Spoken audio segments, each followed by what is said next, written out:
there's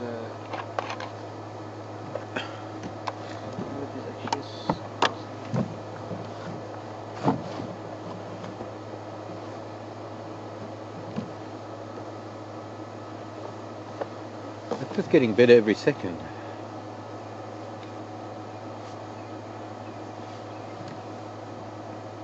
I actually need to go a couple of feet forward. Sorry to say. Just 1, 2 feet. Just so that little combretum is out of the way and we've got a clear shot at the shape of that mountain.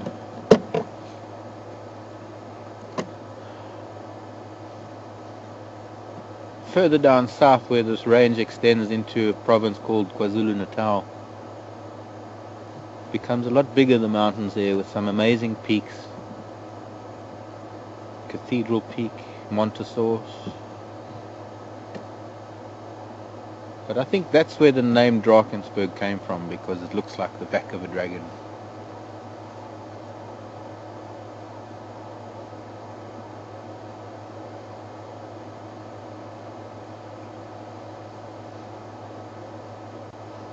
In about a week or so, we'll have the sun coming through that gap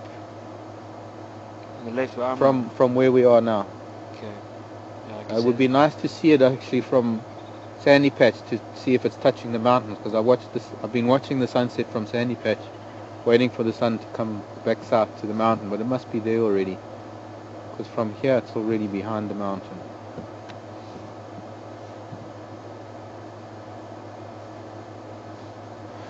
Karen and Tula were asking about whether cats mourn,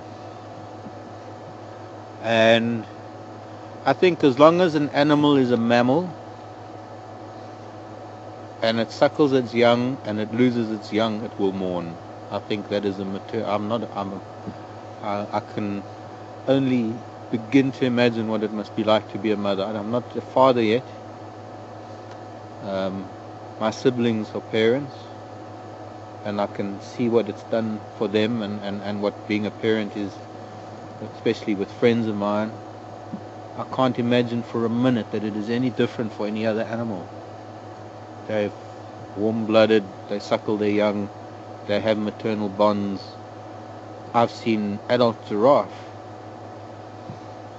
being taken by lion because they're mourning their youngster, because they can't get over the loss of a young one.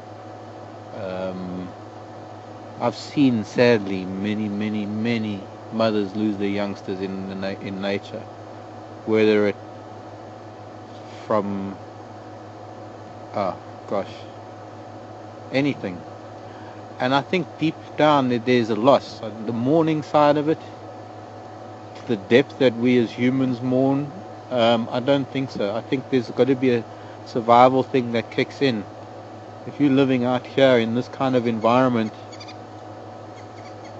the kind of depression that can set in with mourning isn't really allowed. It would be counterproductive to you as an individual of your species, because you need to be at your best to conceive again.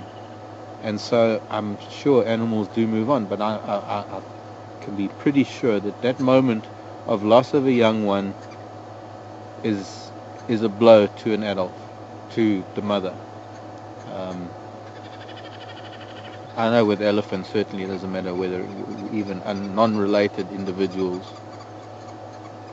mourn. Speaking about a bit of a sad subject with such a beautiful sunset, but maybe it's quite appropriate, the dying days of this, or rather dying rays of the day, and the colour to boot. It's hard to go anywhere right now because this is so amazing.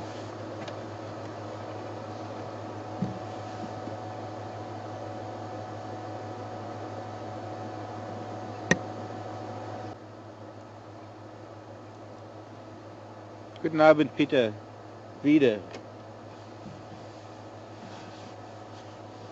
Peter's got a very interesting, very thoughtful question, thought-invoking question.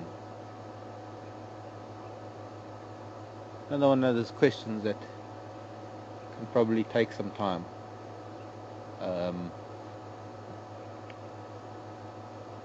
And I'm trying to articulate where to begin.